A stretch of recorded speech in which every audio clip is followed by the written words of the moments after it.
a small republic, it grows into the greatest empire ever known, lasting for over 600 years. At its height, it stretches from London to Baghdad, projecting its power with the first professional army and creating the model of Western civilization. And yet, when the empire begins to falter, it collapses with shocking speed. It takes only 100 years for the imperial edifice of Rome to vanish like smoke, swept away by the barbarian invasions. How did it happen?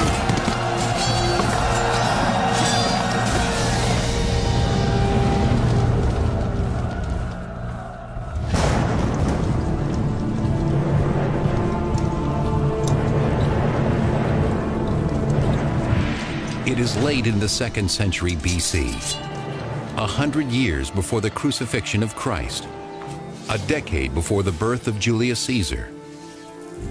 Rome is facing a transition, one that will change its fundamental character forever. It comes at a time of conquest. Rome has come off 150 years of really successful foreign expansion.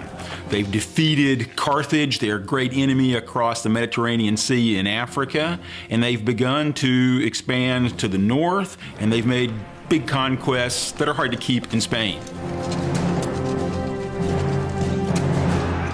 But even as the Romans are carving out their place in the world through brutal conquest, the Republic faces a cataclysmic event that will eventually force the Romans to abandon the rule of the Senate for the absolute dictatorship of an emperor.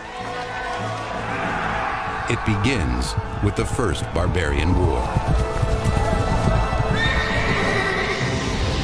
By 113 BC, Rome has become master of the entire Mediterranean basin, but with new lands come new enemies.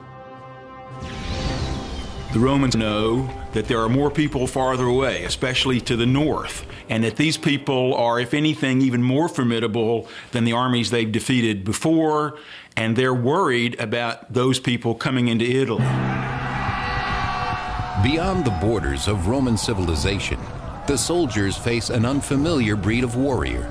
They call them barbarians, a word meaning foreign and crude. Anybody that didn't follow classical customs, speak classical languages, Latin or Greek, was considered to be very different, other, barbarian.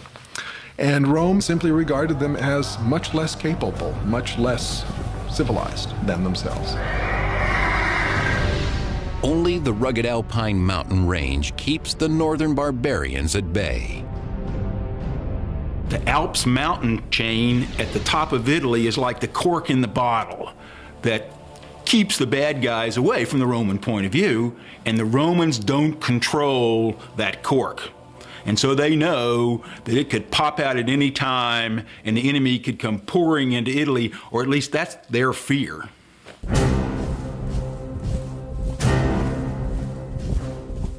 Against this growing barbarian menace stands the Roman army, a volunteer militia which prides itself on being well-ordered, well-trained, and well-armed. An individual Roman soldier would be wearing metal and leather armor, a helmet, something to protect his chest. All of this armor together could weigh as much as 60 or 70 pounds, half his body weight. The burden of Rome's expansion falls squarely on the shoulders of these battle-hardened men. But back in the capital, it's the wealthy government officials who reap the benefits. Rome is not an empire yet, but a republic ruled by the Senate. At the top of the political ladder are two elected officers known as consuls. They were the highest civilian and military officials in Rome. Above all, their responsibility was to lead the army, because national security came first. But they were also, because of their tremendous prominence, very important in setting the agenda for politics, for legislation, for reform. Though the Roman Republic embraces democratic ideals, All men are not created equal. Soldiers may win the battles for Rome, but they dare not hope to achieve the position of consul.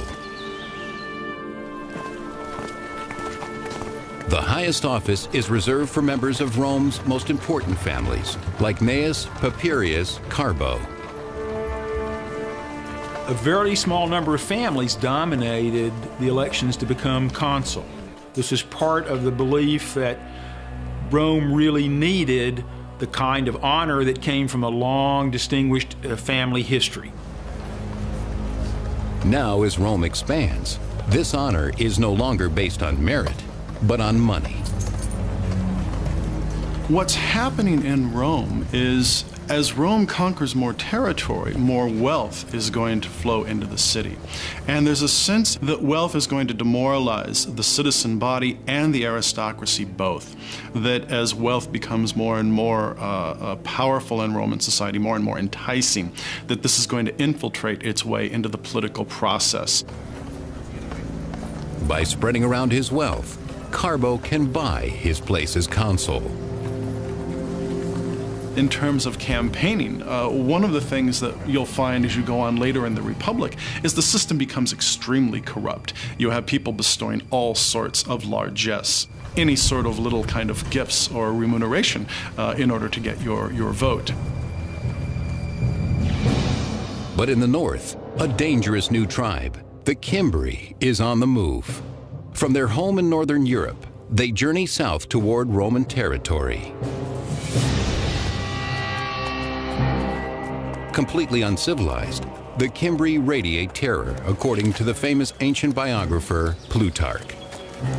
They were believed to be German tribes based on their great size, the light blue color of their eyes, and the fact that their name, Cimbri, is the German nickname for plunderers. Led by the great warlord Boiryx, the horde leaves a smoking trail of destruction in its wake. They were characteristic Iron Age peoples. We don't really know exactly what it is they were after. They may have been moving in order to attack and invade provinces that were becoming wealthy through trade with Rome. They may have simply been coming to seek their fortunes in what they perceived as a richer land near the Mediterranean. The Cimbri aren't the only ones lured by Rome's growing wealth. On the way south, two more barbarian tribes join them, the Teutones and Ambrones. The combined barbarian armies are heading straight for an alpine pass into Roman territory, guarded by the simple villagers of Noricum.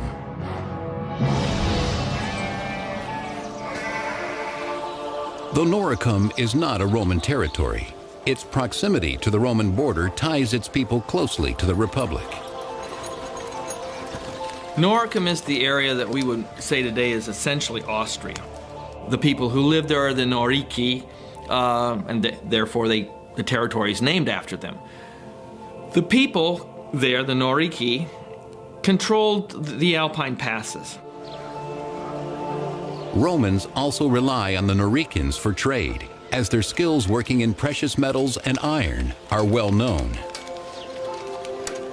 What the Noricans actually have available in the way of raw materials is gold, silver, and salt. Mineable salt in the Alps is a major industry. So the Romans truly needed large quantities of salt for preservative, and they had to have that, and they had to have it all the time. The Norican villages provide an irresistible target to the merciless Cimbri warriors. Hungry for loot, they are rapacious and heavily armed for the raid. By the period we're talking about, the 2nd and 1st centuries BC, the Cimbri had very effective swords, spears, shields, helmets are rarer, but they were fully equipped with very able kinds of weapons. But the barbarians are after more than the Noricans' wealth. The northern barbarians who were migrating, what they wanted above all was land. They weren't there to raid and leave, they wanted to live next to the Romans.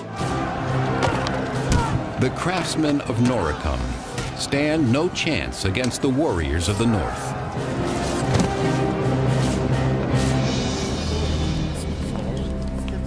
The Noricans send an emissary to their allies in the Roman Senate, begging for help against the vicious Cimbri invaders.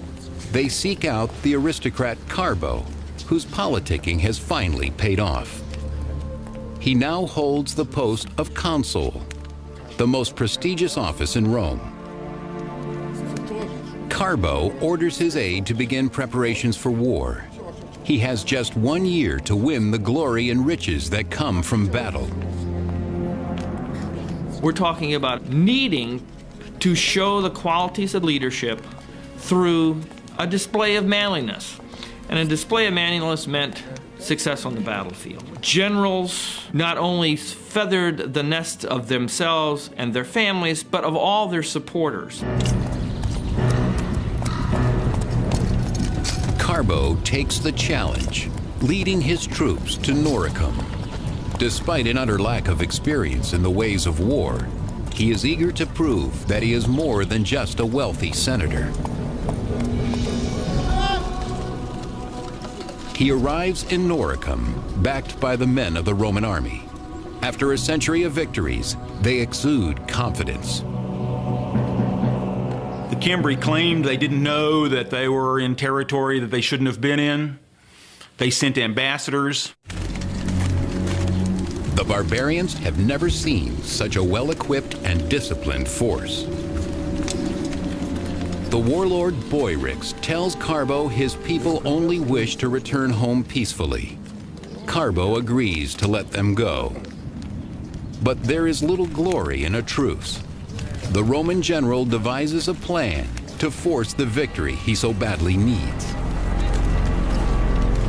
Carbo pretended that he was going to negotiate, and then he sent his troops on a shortcut to attack the Cimbri before the ambassadors could get back, thinking that his sneak attack would work.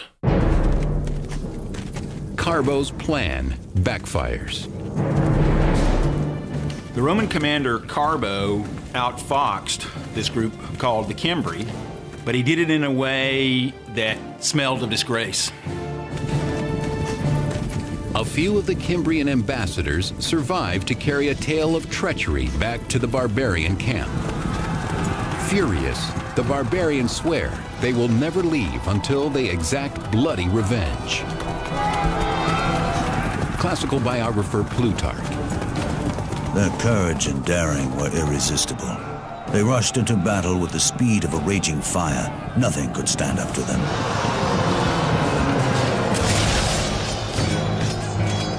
Led by two warlords, Boyrix of the Cimbri and Tudabad of the Teutones, the barbarians advance in inexhaustible waves.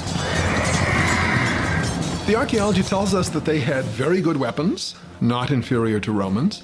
It tells us that they had real military organization with infantry troops, with officer corps. So we can tell quite a bit. Certainly we can tell much more than the Romans seemed to understand until it was too late. Consul Carbo suddenly finds himself far from the comfort and privilege of Roman politics. Here, the language of power is spoken in steel and blood. As consul, chief war magistrate, he fails miserably. Because the chief war magistrate is only out there for a year, it's very frequently amateur hour out there on the field of battle. So you end up with very frequently inept leadership in a very important position, and on occasion results in disaster for the Romans. The battle for Noricum is such a disaster.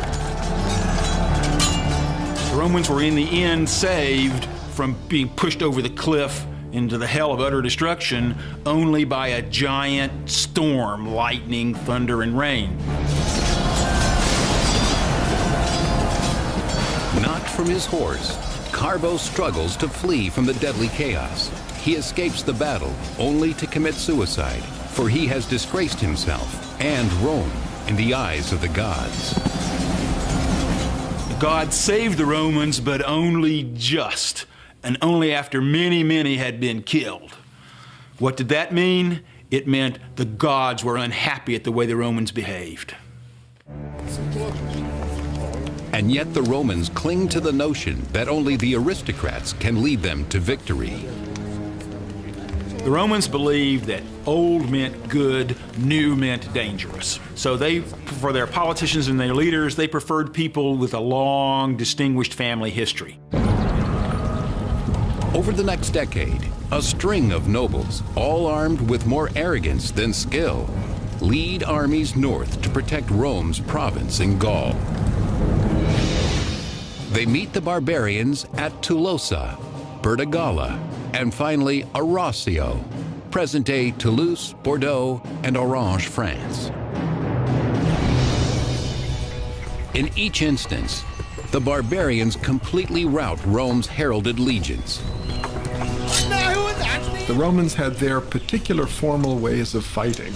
If we think of the beginning of the film Gladiator, that's a perfect representation of how Rome liked to fight. Take hours to set up everything in the battle order and then launch the attack. In contrast, the barbarians' counterattack is unpredictable and devastating to the Roman lines. You have these lines of men, and if the person next to you goes down, the person behind will step into that gap. And death would be much, much more intimate.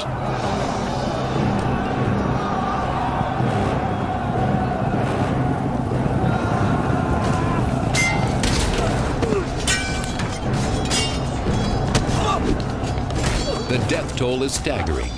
At Arausio alone, 80,000 Romans are massacred in a single afternoon.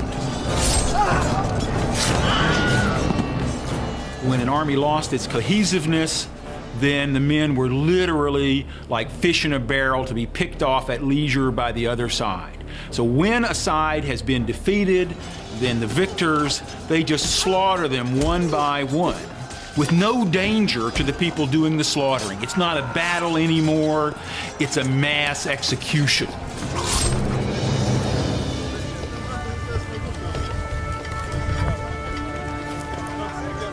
By 105 BC, the Cimbri and their allies desire much more than Roman blood and booty. Some members of the clan want to set down roots. They were farming peoples, they engaged in trade, they lived in small villages. People were growing wheat and barley, rye, oats, millet, a whole variety of different kinds of cereals. They were raising lentils and peas and beans and other kinds of garden crops. Cattle were extremely important. Pigs, sheep, and goat were all being raised. This new domesticity alarms the Romans. To their minds, the only thing more threatening than a barbarian warrior is a barbarian woman. The presence of women is a standard Roman way of communicating that this is an invasion for settlement. In other words, this is a group that's coming in to significantly alter the way we live, to threaten our basic values. If it's just a raid, it's just a bunch of teenage guys, we can deal with that. But see, when we throw women into the description, we have the migratory feature, and there it's a permanency. It requires a sterner and long-term solution. It requires a general who can beat the barbarians back once and for all. The hero Rome so desperately needs emerges on another hotly contested borderland, nearly 1,000 miles away, in Numidia, part of present-day Algeria. For 8 long years, the Romans have tasted only defeat here, until now. The name of their savior is Marius. With guts and cunning, he crushes the Numidian armies of the rogue king Jugurtha.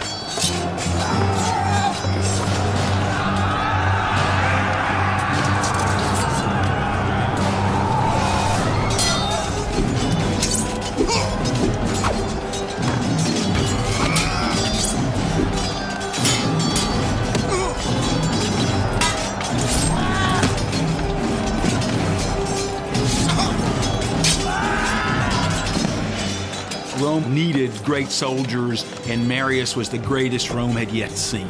both because he was a great commander. Marius could pick the right time and the right place for a battle, but also because he won his soldiers' loyalty and affection by getting down and digging ditches with them, by eating the same rough food, by being in better shape than even they were, and they were the best conditioned soldiers in the world. He comes by his common touch naturally, for Marius is no aristocrat. Still, he speaks of his humble background with pride.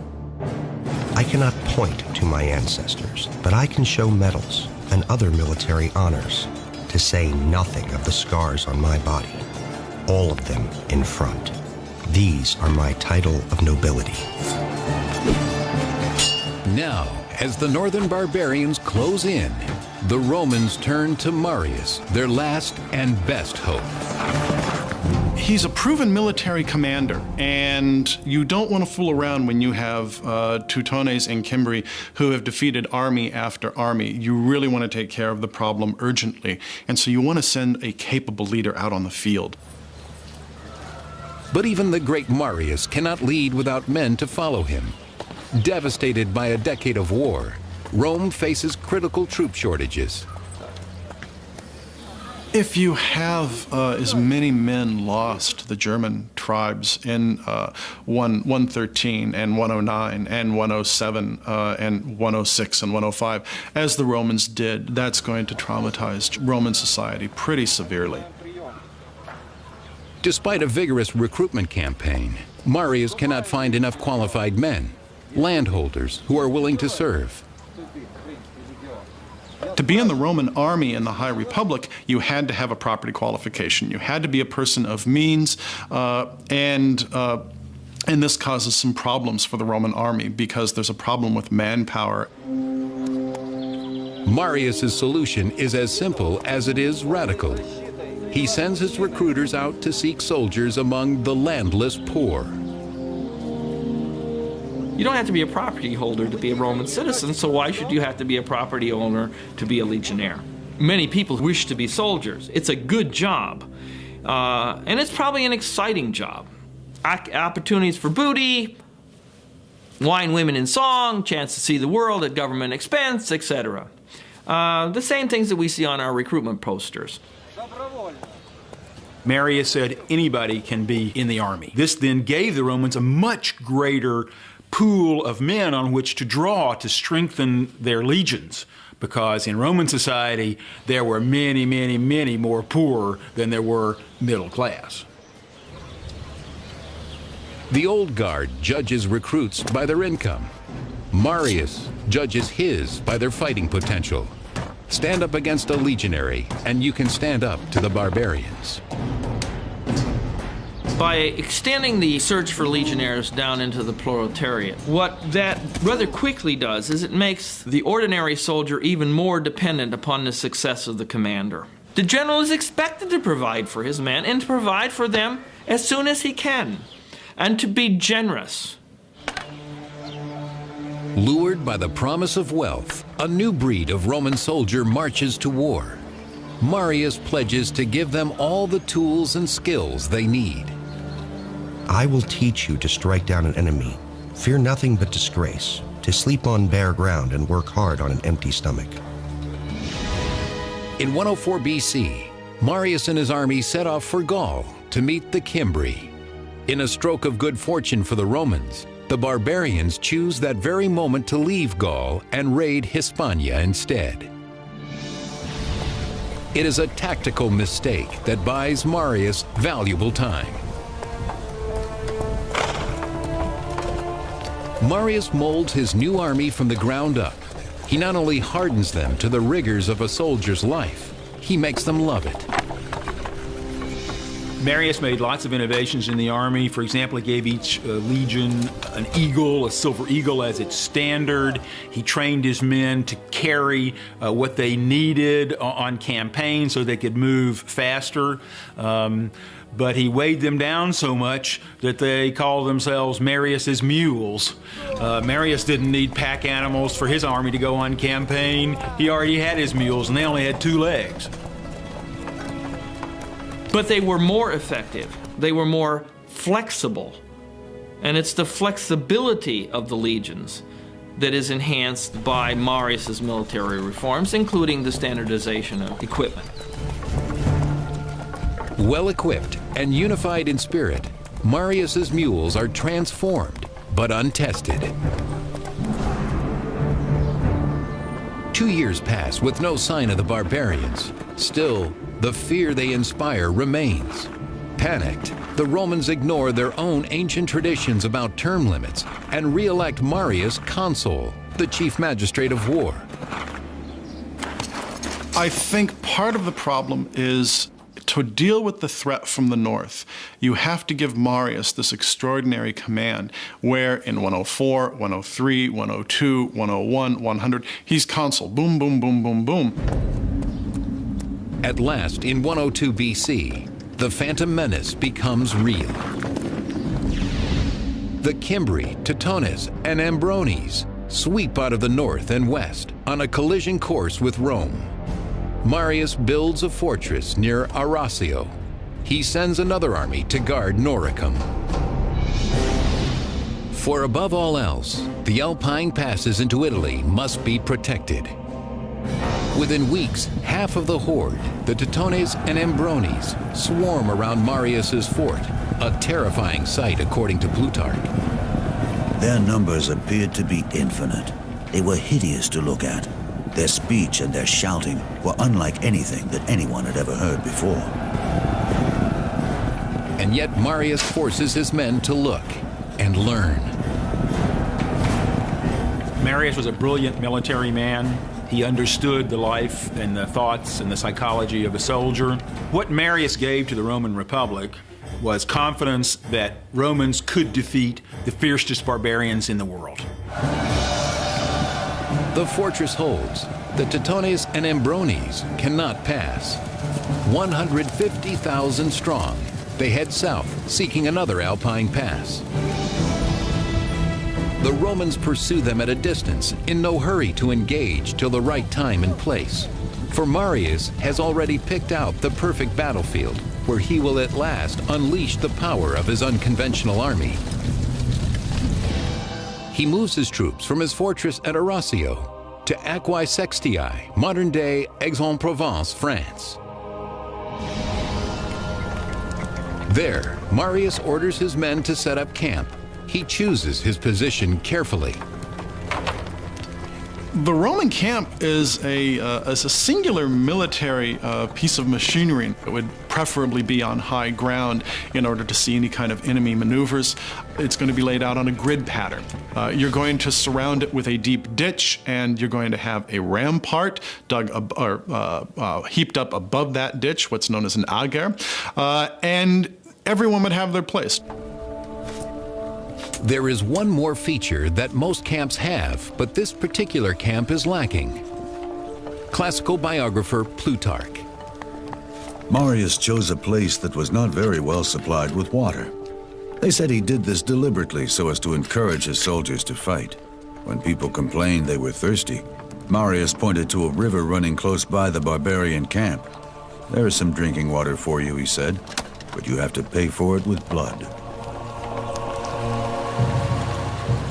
On the banks of the Rhone River, settled side by side in two great camps, the Ambrones and Teutones have plenty of fresh drinking water.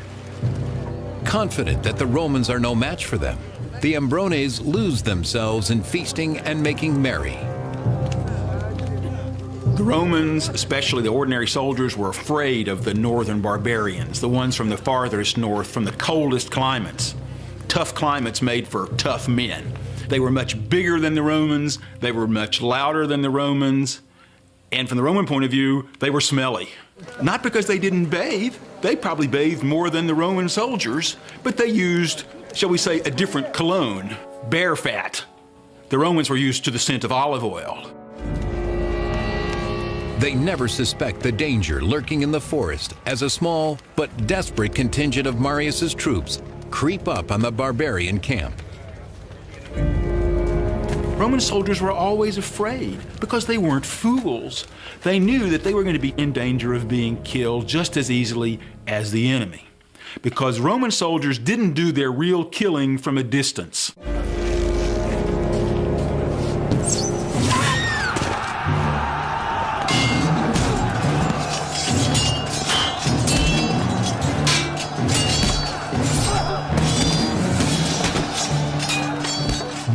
Marius's mules throw themselves into the skirmish, but the barbarians swiftly rally in overwhelming numbers. Just as defeat closes in on the Romans, Marius orders reinforcements into the fray. Re-energized, the Romans push the Ambrones back to their camp. There, the battle takes a strange turn, as Plutarch reports. The women came out armed with swords and axes and making the most horrible shrieking. They threw themselves into the thick of the fighting, and though their bodies were gashed and wounded, they endured it to the end with unbroken spirits. The barbarian women always came to the battlefield. Sometimes the women would pull the wagons up right behind the men so that they couldn't retreat from battle. They'd block them in. The women were so aware of their sense of honor and liberty that they thought death was better than retreat.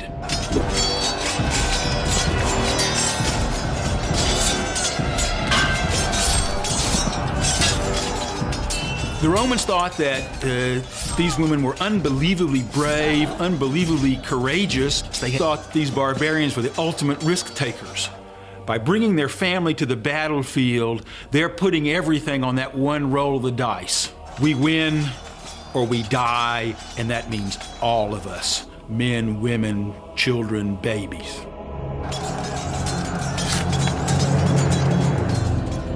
But the Romans also have something to protect: their honor and homeland. With the skills that Marius has taught them, they earned their first victory over the German invaders in more than a decade.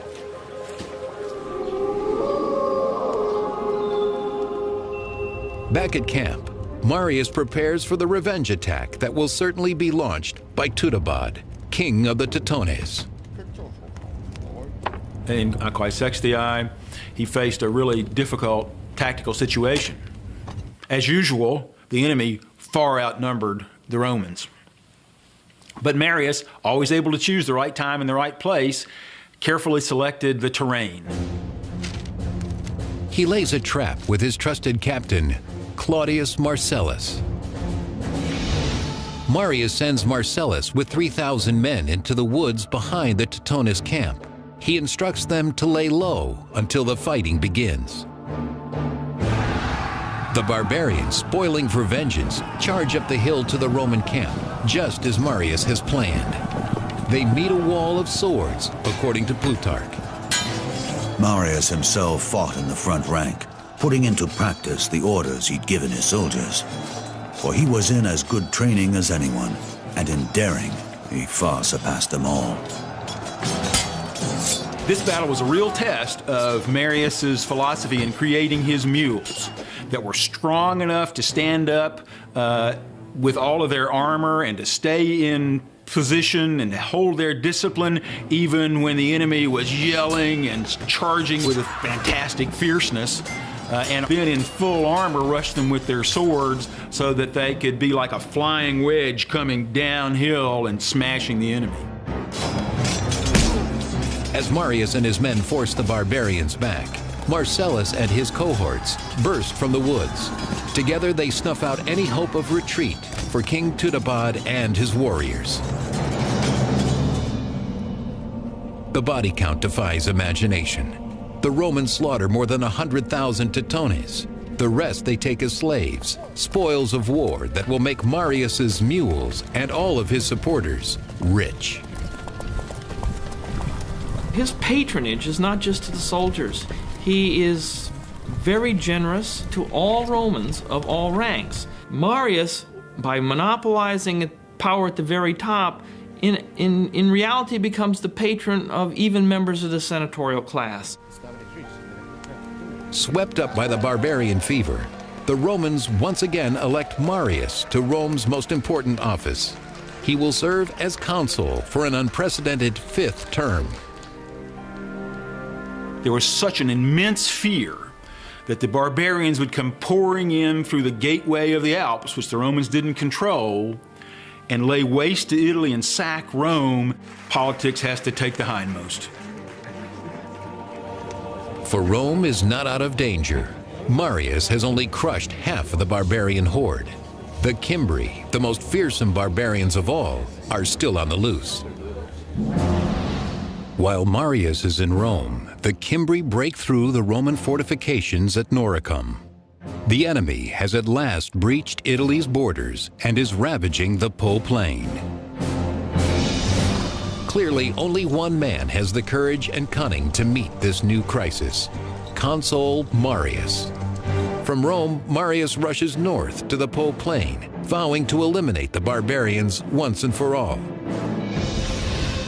When Marius arrives in the Roman camp, the Cimbri send him an envoy. They come not to attack, but to make demands. The Cimbri come to him and say, "We want land. That's what we want. We don't want to fight. We want land just like the land you gave our neighboring tribe there across the mountains in France." The Cimbri apparently haven't heard about the disaster that has befallen their Teutonic comrades. So Marius, with a crooked smile on his face, a smirk maybe, says to them, "Oh, you don't have to worry. Your brothers, they already have their land. We'd be happy to give the same land to you," meaning your graves in the earth. In disbelief, the Cimbri demand proof, according to Plutarch. Marius mocked, "But your friend is right here. Please don't go without saying hello to him." And he ordered Tudabad, king of the Teutones, to be brought forward in chains. Marius will cut no deal with the Cimbri. Their envoy leaves, swearing to take revenge for their fallen allies. Despite Marius's recent victory over the barbarians, the Romans are still vastly outnumbered by the fierce northern warriors. With battle looming, the great general calls for an animal sacrifice. The Romans would always have a sacrifice before going into battle to see if the gods would send them the message, "There's nothing wrong with your plan." It didn't guarantee victory, but it meant you had a chance. And the Romans took that very seriously. The Romans' faith is their only shield in the face of overwhelming odds. By the end of tomorrow, a tidal wave of blood will flow. Whose blood remains in the hands of the gods? Marius searches the goat entrails for a sign and finds that the heavens are with him.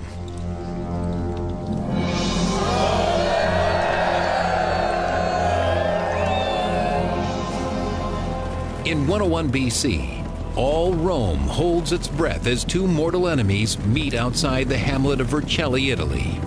15,000 strong, the Cimbri cavalry rides onto the field of battle. Right behind them come the fearsome infantry, like a cloud of locusts on the move. As the Roman line is set, Marius makes a final appeal to the gods. Classical biographer Plutarch. Marius washed his hands and, lifting them up to heaven, vowed to make a sacrifice of 100 beasts should victory be his. Altogether, the Romans number a little more than 50,000 men. They face at least twice as many Cimbri. It's the Romans' worst nightmare, but Marius outsmarts the enemy. He gets his troops in position first, so that the sun will rise behind the Roman soldiers. When the sun gets to its full power, it reflects off the Romans' shiny armor, and the barbarians think that the sky is on fire, like the gods have sent lightning bolts to help their enemies. Sensing the Cimbri's sudden anxiety, the Romans attack.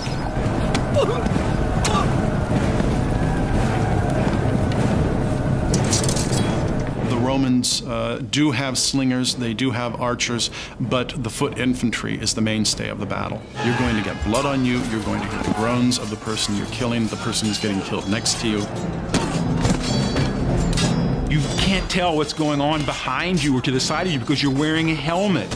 You can hardly hear and you can only see straight ahead. It required courage and dedication and overcoming your fear to an overwhelmingly amazing degree. At Vercelli, the Romans wipe out 120,000 Cimbri. More importantly, they cast out the shadow of fear that has terrorized Rome for 13 years. Marius returns home from the Cimbrian War a hero. Adoring crowds hail him as the savior of Rome, despite their own long-standing rule that no one should serve consecutive consulships. They clamor for him to once again run for consul. As Marius is doing this, he's moving little by little toward becoming, in the eyes of the people, a permanent head of this enterprise, so that we're approaching having an emperor. It is exactly what the aristocracy has worried about all along. Now that the barbarian danger has passed, many nobles are openly hostile to Marius. To stay in power, Marius must find support elsewhere. He seeks out corrupt politicians whose tools include bribery and murder. As a politician, Marius was not good at choosing who should be his allies. The battlefield of politics was one in which Marius was not decisive and wasn't insightful the way he was on the battlefield of javelins and swords. Jealous of other rising military stars, Marius orders the assassination of many of his rivals. Under Marius's leadership, violence, not debate, becomes the currency used to settle political differences. He has saved Rome, only to cut out the heart of the Republic. Yet Marius never loses the love of the people. In 86 BC, shortly before his death, they elect him to an extraordinary 7th consulship. He left a legacy of power in the hands of the military. He left a legacy of popular support for one man in power. It's a hinge event because the balance of power will shift. Instead of 10 or 20 ruling families controlling the consulship, you'll start to have just these grand warlords. The power of money, the power of having all of those men behind their back, whether through actually in the form of giving them political support or actually using it as a potential threat to go against their political enemies. It's going to really be a problem for the Roman government down the road. As the empire starts a long, slow slide into dictatorship, Rome is launched into an apocalypse of political injustice and endless war from which there is no return. Next on Rome, Rise and Fall of an Empire, Pompey and Crassus lay their rivalry aside to join forces with a rising political star, Julius Caesar. Caesar launches a brutal war on the barbarians of Gaul. Towering ambition threatens to rip the Republic apart.